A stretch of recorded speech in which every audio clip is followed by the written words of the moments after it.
अपने अभिभाषण में आज जिक्र किया इमरजेंसी का कि 75 साल पूरे हो उसको लेकर के क्या? अच्छी बात है, राष्ट्रपति जी ने जिक्र किया, लेकिन जो अघोषित इमरजेंसी आज चल रही है उस पर भी जिक्र करना चाहिए ना। कहाँ जो है वंचित वर्ग की महिलाओं को आगे बढ़ने का अवसर मिला है, और जो 80 करोड़ लोग हैं जिनको सस्ता राशन की बात चल रही है वो कौन लोग हैं?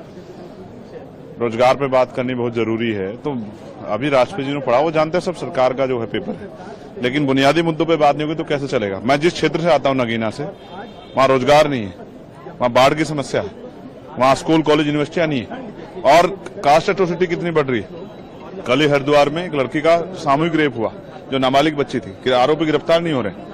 तो राष्ट्रपति जी को हम तो उम्मीद करके बैठे राष्ट्रपति जी बोलेंगे इस पे कि जो देश में जो आज हालात हो रहे हैं, एनसीआरबी का डाटा कहता महिलाओं पर इतना उत्पीड़न हो रहा है, इस पर भी बोलेंगे, लेकिन ऐसा कुछ सुनने को नहीं मिला। तो अभी कोशिश करें कल अपनी बात कहेंगे। नीट का जिक्र भी किया उन्होंने कि नीट के खिलाफ सख्त से सख्त कार्रवाई होनी चाहिए, मगर लीक क्यों हो रहा है? आप ये सोचने की सवाल है ना, आप पे तो सब कुछ है, आप पे पूरा जो है एडमिनिस्ट्रेशन है, आप पे पुलिस है, आप पे इंटेलिजेंस है, आप पे अर्धसैनिक बल, फिर लीक कैसे हो रहा है? चोरी कहाँ हो रही है? चोरी को पकड़ना पड़ेगा ना। तो कब कल होने वाली चीज भी कल होगा, जैसे हत्या होगी है तो कार्रवाई होगी, ये क्या बात है? हत्या होनी बंद होनी चाहिए ना, सवाल ये।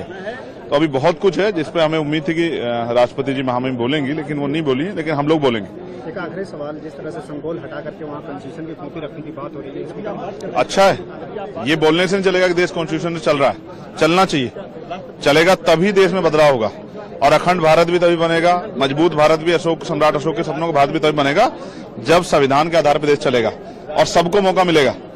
कल से हमने शुरुआत कर दी है, हमने कल भी माननीय अध्यक्ष जी से अपील की कि हमें बोलने में मौका दे, बड़ी आवाज उठाने के बाद मौका मिला, तो नई पार्टियों को मौका मिलना चाहिए। और क्योंकि हम भी बहुत लोगों के चुन के द्वारा भेजे गए हुए हैं, अपनी मर्जी से नहीं आए, जनता ने भेजा अपनी बात रखने के लिए, तो उनकी बात उठाने का मौका नहीं मिलेगा तो फिर क्या चलेगा। तो हम नगीना का धन्यवाद देते हैं, और नगीना के जरिए देश के जो कमजोरों की, बहुजनों की, हक वंचित समाज के लोगों की आवाज उसको उठाते रहेंगे, इसलिए हम पार्लियामेंट